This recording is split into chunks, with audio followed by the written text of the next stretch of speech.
for building castles in the sand, only for another wave to come and to wash it away, right? Because I'm just here, a fish on the surface, and I'm not paying attention to the depth of the currents that run beneath. And I think that image is helpful because I think it's important to focus on that depth, right? It feels almost like a kind of immediate it feels like there's an immediate reward from following all of these pulls and sways in the surface, right? But those distract you from the depth.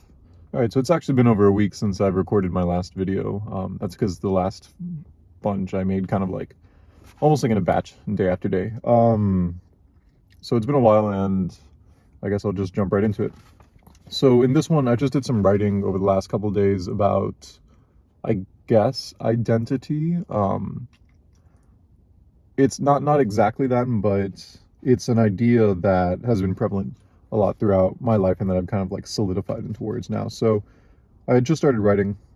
Is it about personality or image? So I'm not quite sure. I don't know if what I'm focused on in terms of who I want to be is for the internal or the external. And so here what I'm talking about are these moments where I will kind of like go into my own kind of ideas for maybe people I admire, for example, characters I admire, anything like that, and try and see what aspects I would like to bring into my own personality. And so this is something that I don't know if maybe it's just something that like I do personally, or if other people do this as well, but I find myself very often kind of looking at either people I admire or looking through stories I admire or characters that I admire, and I will see what traits, personality traits, habits, anything like that that I appreciate from those, and I will try to incorporate them into myself. And so this is something that I've done for as long as I can remember. Like I used to do this back in, I think maybe the ending of elementary school, maybe probably around the start of middle schools when I started this, and it just became kind of a habit. And I don't know if this is a thing that a lot of other people do, but that is kind of how I will construct my own personality, for example, right? And so there have been a lot of good things and bad things to that. And here, I guess I'm just examining the meta of that idea a bit more. And so that just provides some context for what I'm writing for what I'm writing about. I don't have COVID. So yeah, I can't control. So this goes back to then when I say, I don't know if what I'm focused on is for the internal or the external.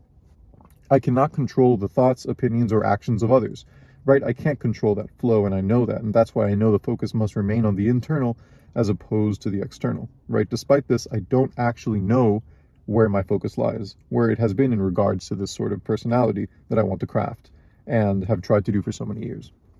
So if I want to craft an image for the external, right, then I don't create actual change. And so when I say crafting an image for the external here, specifically what I'm referring to is maybe trying to change aspects of my personality because I want to be viewed in a specific way by other people, right? That not being an intrinsic change, but a change that I almost act on, right? Like a change that I will take upon myself to act as this persona almost, so that I can be viewed in a certain way by other people. And so that's what I'm referring to there. So if that's the case, then I don't create actual change. I'll always be acting, but my self-image won't really change. It'll lead to insecurity and that same kind of narcissistic inferiority that, and the same kind of narcissistic inferiority as I spend my time worrying about whether the perceptions of others are correct or not. And so this reference to narcissistic inferiority refers to back some of my last videos where I talked about inferiority and how, in my case at least, that was often, it almost sprouted from a sense of narcissism, ironically, right? And so that's the thing here, where if I'm focused so heavily on the perceptions of the people around me, specifically in regards to my own image in those perceptions, right, I start to, rather than actually creating change, I will just be acting, I will just be pretending, and I will spend my time constantly worried over if other people are viewing me and perceiving me in the way in which I want to be perceived, right? And that's not particularly helpful or positive in any sense, right? So yeah, all the while holding myself back, right? If instead I focus on crafting my personality for the internal, right, for my own self-image and my own sense of direction, then I'll provide myself with energy, drive, motivation, and perspective, right? If I'm not focusing specifically on crafting my image and identity around the perceptions of others, but rather for my own use, right? as a motivator for myself, so that I feel as though I have a direction, so that maybe I feel as though I have a code guiding my actions, right? So that I have a self-image that helps maybe to motivate me to continue with certain habits or to do certain things or behave in certain ways, right? That will lead to actual internal change, and I would be able to grow from that, right? Because I would incorporate those changes within myself as opposed to acting them for other people, right? Because also the thing with acting for other people is that then when you're alone, you either have to delude yourself into the idea that someone's watching, which can become kind of strange. And I guess maybe there are certain ways that religion could be helpful for that if you believe God is always watching. Um, Although I don't know too much about that. Or you can just slack off when you're alone, right? Like, and that neither of those seem particularly helpful, because neither of those seem like they are sustainable, true change within myself, right? And so that's why I don't think that having the focus on that image in a sense will able to create the same level of growth. I mean, it might create some growth, but not the same level of growth as really making a change for your own internal self and changing your self image and giving yourself a direction, right? A vision for who you want to be and striving towards that, right? Regardless of the perceptions of others. Because that way you can also be true to the vision you want as opposed to the reactions that you want, in a sense. Um, I'll just make sure that I'm recording real quick. Nice. So, I just wrote some more here, and it's just like, I just always feel like I'm building castles in the sand. I might feel like I'm making progress for a while, but then the waves come and wash it all away, right? Again, it all comes back to the internal versus the external. Not only must the intention and the focus for my change be on the internal, but it must come from within as well, right? So the motivation and inspiration that comes from people or characters or stories or anything like that can be valuable, right? But they can also only go so far. This is what I was talking about before, where I mentioned that, ever since I was a kid, I would want to become the characters that I admired, right? I would take not only inspiration from them, but I would actively try to craft my personality around the people I admire. And that can come from a variety of different things, right? Maybe that even comes from a sense of inferiority, like I mentioned last time, um, or any number of things, right? It could also be just a natural tendency. But I think that has been able to drive a lot of growth as I continue trying to be like the people that I admire. But the issue with that is that there are so many, right? And I can admire so many things, sometimes conflicting people. Sometimes I will want to take parts into my personality, and then later on I'll find something else and I'll want to include that into my personality, but it conflicts with this other thing, right? And the reason for that is because all of these are pulling me in different directions almost. And I wrote more about this, so I'll get into that more later. But I wanted to explain the context behind that idea, which is that my ideas, in a way, with this system, the ideas that I have for crafting my own personality, in a sense, come from outside, right? They come from outside and come in. I take them from media. I take them from things I read, things I watch, people I'm around, right? All these forms of things, all these motivations and inspirations, and none of that comes from within. It's common for me to just drown, even sometimes drown out my own internal sense and my own internal voice in order to take in all this information from outside that I can then use to incorporate into myself. But it all comes from outside, right? And so the motivation and inspiration that comes from these people or characters or stories or anything that I like can be valuable, right? It can lead to growth, but it only goes so far. When I allow myself to be swayed by these, which I very often do, I end up pulled in all these different directions, right? Because none of them run deep. They're all surface level. None of them are me. They are all imitations. I become a chameleon, right? Disguising myself away in those I find admirable while never truly exploring myself and who I am and who I want to become, right? And so it reminds me a bit of a quote from the end of Musashi, right? And I remember this quote as I was writing here, which is, of the little fishes swimming above, drifting among the waves, never becoming aware of the depth that lies beneath them. And that quote, I don't believe, is directly relevant to this, at least not in the context of the story. However, I do like that image. I think I appreciate the image because I think it is somewhat reflective of the situation, which is, I might be acting up here on the surface level, and I might have this I might have this kind of attitude where, let me make sure I'm recording. I might have this attitude where, oh, I like this. I want to be like this, right? And I will strive for that. And in my striving for that, I find something else that I find interesting, that I want to pursue, that I want to be like, right? Because I think this doesn't just apply to this idea of crafting an identity or crafting a personality. It can apply to so much more. But I see this other thing, and then all of a sudden, I'm being pulled in two different directions, and I'm going to start moving here. Then I see a third thing over here while I'm working on this. Then I start going this way, right? And so I think the issue here is that I'm, not running in circles. I'm just being pulled in all sorts of different directions, right? It's like I'm just I'm moving randomly, right? And that means that sometimes there's growth, but other times I'm just almost deconstructing my progress, right? Sometimes I'm just kind of like I mentioned before, building castles in the sand only for another wave to come and to wash it away, right? Because I'm just here, a fish on the surface, and I'm not paying attention to the depth of the currents that run beneath.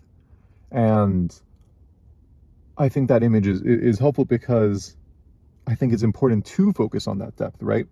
It feels almost like a kind of immediate it feels like there's an immediate reward from following all of these pulls and sways in the surface, right?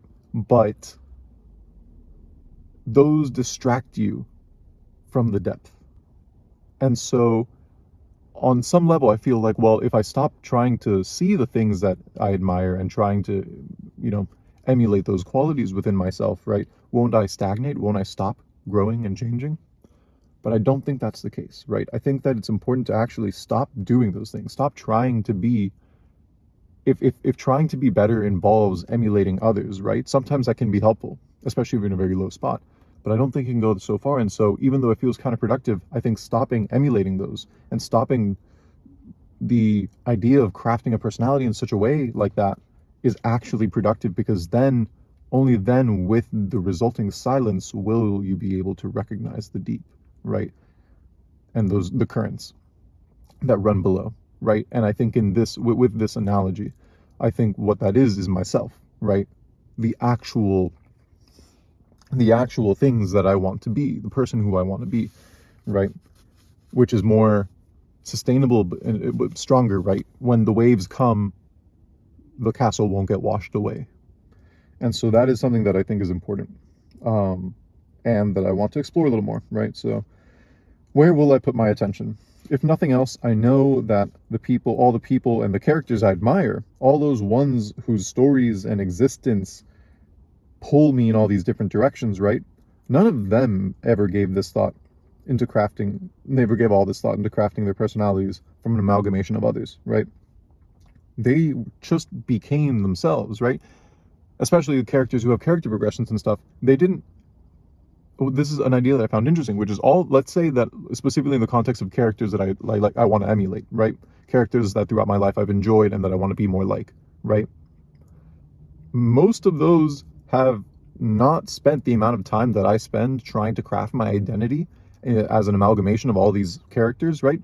None of them do that. They're just themselves, right? And they are strongly themselves. And that is an idea that I found interesting, because it almost takes a meta sort of view, which is, by taking this action, I'm digging myself deeper, right? As opposed to pulling myself out, right? And so that's an interesting idea, because by trying to be like others, I'm becoming less like them, if we were to put it in more abstract terms, right? And so there's just no value in turning myself into a sort of copied buffet of admirations, right? There's no value in turning myself into a copied buffet of admirations. The value comes from the originality of the deep. And so that's an idea that I had not considered before, especially because this has been a large mode of operation throughout my life. And that's the thing. It's very similar to what I've written on inferiority. You are your repeated actions. If you focus so intently on being like other people, on crafting your identity around the personalities of others, and on becoming someone who just isn't you, then you will never get to where you want to be. The very fact that you're taking that action in that sense holds you back from where you want to be and what you want to do. You'll never become like these people. All you'll be is a pretender. You can't escape yourself to take your actions. You take them from within yourself, right? Always. If you obsess over crafting yourself to be like others, you'll never be like them. You'll just be a person who tries to be like them. In order to be like them, you have to be like them in a sense, right? And so I'm not trying to say that there isn't value in examining the traits and qualities that you like in others and drawing inspiration from them, but it must come from within. Your identity must come from within. You cannot be another person, and you can't escape the identity of your actions, right? And so when I say that this relates to inferiority, right, I'm relating it to an idea with some that talked a bit about in some of my past videos, where by trying to escape inferiority, right, by recognizing that you have feelings of inferiority and trying to fix yourself, right, and trying to give yourself maybe more value by trying to make it so that you are no longer inferior, right, so that you maybe climb up the ranks of inferiority or the ranks of status or anything like that, so that you just stop feeling inferior, right, you will never get to that point. In that case, the foundation, the framework of your reality is that you are inferior, and all of the actions you take to stop being inferior, they all continue to solidify the idea that you already are inferior, right? The inferiority isn't a symptom of the problem, it's the problem itself. And so here, I think it's something similar where, let's say that you do not like who you are, and that is why you attempt, I say you, but really I don't know many, I've never talked with that many other people who do similar things like this than I do, but you try to change who you are. You try to give yourself a personality that comes from many characters and people who you like, people who inspire you, people you look up to, right? That's not inherently bad, but the issue is that after a certain point, if all you are is the combination of all these people, right, you never dig deep in order to really see what your own ideal is, in a sense. If all the actions you take are to copy others, then you will not be those people. You will just be a person who tries to copy those people, right? And it's strange, but I think it all goes back to this idea that you are your repeated actions, right? And that's not a new idea. Like, I think that's something like Aristotle said that, right? But you are your repeated actions, and the actions you take, you cannot escape yourself to take those actions, right? You can't kind of go from the outside and craft your own personality and your own image and then step back in and act as that, right? You are not a character in an RPG. You are yourself, right? When you're playing a character, you can define that character and then step into that role. But when you're talking about yourself, your own life, you can't step out of that in order to define yourself. The definition that you give yourself is a contribution towards who you are. All of the actions you take are contributions towards who you are, right? And so I think it's important to actively try to not do those things, right? And specifically in the case of attempting to copy other people, right? Because I know, at least for myself, I find myself being pulled in so many directions that I'm not able to actually make any change. Nothing sustainable, right? Nothing consistent. And I think that comes when you listen, when it comes from within, right? When you listen to the internal, when you just for a moment stop listening to the external, stop taking in all this information, stop taking in all of these, stop trying to be like all of these people, and just try to understand yourself and who you want to be, right? And there may be some overlap, right? And of course, it's always good to have motivation and inspiration, but you don't get the same kind of drive from outside, right? Again, it's like the castles in the sand. If you're constantly trying to construct yourself as an amalgamation of others, then you're just building castles in the sand. Whereas if you go deeper than that, you can actually craft something stronger, right? Because it really is you. And so, yeah, this is something that I have to think about a little more, because the thing is, back, like, just in my life, I have always given thought to my personality in this way. I've always kind of crafted my personality. Like, I have documents on like I've got like Google Docs and stuff going back to like when I was in middle school, when I was in like 6th and 7th grade, where I would just write out who I wanted to be, right? I would like make a document, get bullet points, and I would give rules for myself and make habits and personality traits that I would like take on myself, and mannerisms of speaking, and just anything to try and pretend to be someone who I'm not, right? And then that process has evolved throughout the years, right, over the last decade. But I wonder how much that's helped me and how much it's held me back, because you just get pulled in so many directions. You're just a fish going among the waves and the surface. But by doing that, you ignore the currents of the deep. And yeah, I think this is an idea that will be interesting to try out because it operates on a kind of meta level for myself. But that's what I'm trying to do. I'm trying to begin to develop the self-awareness to be able to realize the meta actions that I take, the perspectives that I hold, the frameworks that I have that have been holding me back throughout my life, and that have had maybe unintended effects, right? Unintended consequences, or things that I don't realize that are not helpful, right? And trying to shift those into ways that are good, that are positive. Because I think there is so much that we have on the subconscious level that informs our day-to-day operations that we are unaware of. And that means that we can't, without developing that awareness, we aren't able to control them. They control us, right? And I think that's interesting. I think the ideas on that level are interesting. And so that's what I'm trying to do with these videos too, to hopefully help other people kind of reach a similar space, right? And rewrite the rules, like the laws of their life, in a sense. And so, yeah, that's what I'm trying to do. Let me make sure I'm still recording. Actually, it doesn't matter because I'm about to end the video anyway. All right, I'll see you in the next one.